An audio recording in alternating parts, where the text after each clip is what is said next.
د ولسمشر اشرف غني وروستۍ مقرریانې او لوړو بسونو ته د پخواني مشرانو بیرته راتګ او مقرریدل ولس او ترڅنګ یې نړیوال هم حیران کړي دي. نړیوالو د ارغندیوال په ټاکنې باندې اندېښنه ښودلې ده او ولس بیا حیران پاتې چې ولسمشر ولې داسې مقرریانې کوي. ملګرو، نن ولسمشر غني حنیف اتمر سره څه وکړل؟ حنیف اتمر په دې اواخرو کې د ولسمشر تر ټولو سرسخت دښمن جوړ شوی و او اوس غني څه ورسره کوي او حکومت بیا امریکایانو پروژه کړ د حنیف اتمر دې ځای ته راتګ ټول بهیر په ویډیو کې له موږ سره وګورئ. راځئ چې غني او حنیف اتمر په څه شي سره هوکړه وکړه دا ټول دلته په ویډیو کې له موږ سره کتلی شئ.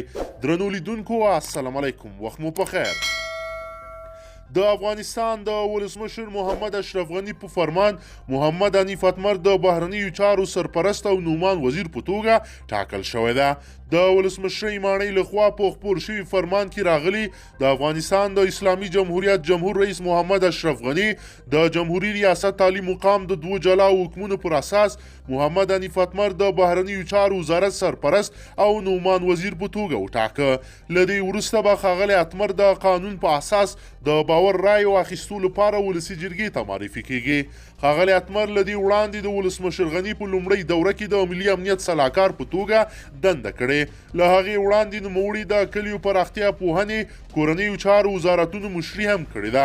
حنیف اتمر چې د 2014 کال ټاکنو کې د ولسمشر غني د ټاکندلې مخکښ غړی او له هغه وروسته د ولسمشر د ملي امنیت سلاکار و له خپلې دندې استعفا وکړه او 1990 ولسمشرۍ ټاکنو ته د نومان په توګه ودرېد.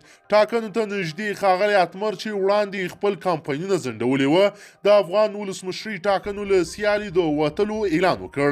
د ولسمشر غني لخوا وروستیو ګمارنو په لړ کې د بامیانو پخوانی والي طاهر ظهیر، د اطلاعات او فرهنګ او جهادي شخصیت عبدالهادي ارغندیوال، د مالیې سرپرست وزیرانو او احمد ضیا سراج د ملي امنیت د رئیس په توګه ټاکلی دی. همداراز د ولسمشر غني د ټاکنیزو کمپاینونو یو مسؤل داود سلطانزوی د کابل د ښاروال او شاکر کارګر د ولسمشرۍ د دفتر عمومي رئیس په توګه ټاکل شوی دی. بلخوا تېره ورځ ورۍ 15 اپریل دریم ولسمشر محمد اشرف غني د ولسي جرګې له یو شمېر غړو او اداري پلاوو سره په یو کتنه کې وړاندیز کړی چې پخوانی اجرایي رئیس عبدالله دې د افغان سولې د بهیر مشر شي.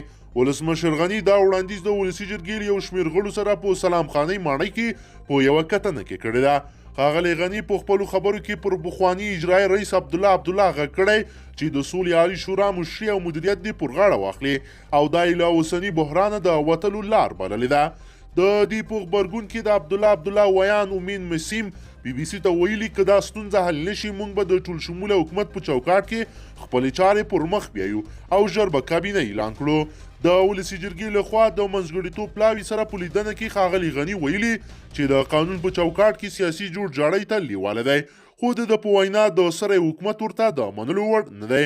نوموړي ویلي په دې رول کې به ښاغلی عبدالله د ولسمشر د مرستیال پروتوکول ولري او امنیتي امکانات، بودیجه او د پریکړو کولو بڼه به یې ټول د بحث وړ دی. ښاغلی غني همداراز ویلي په راتلونکي کابینه کې به ټول افغانان خپل ځان نه ویني.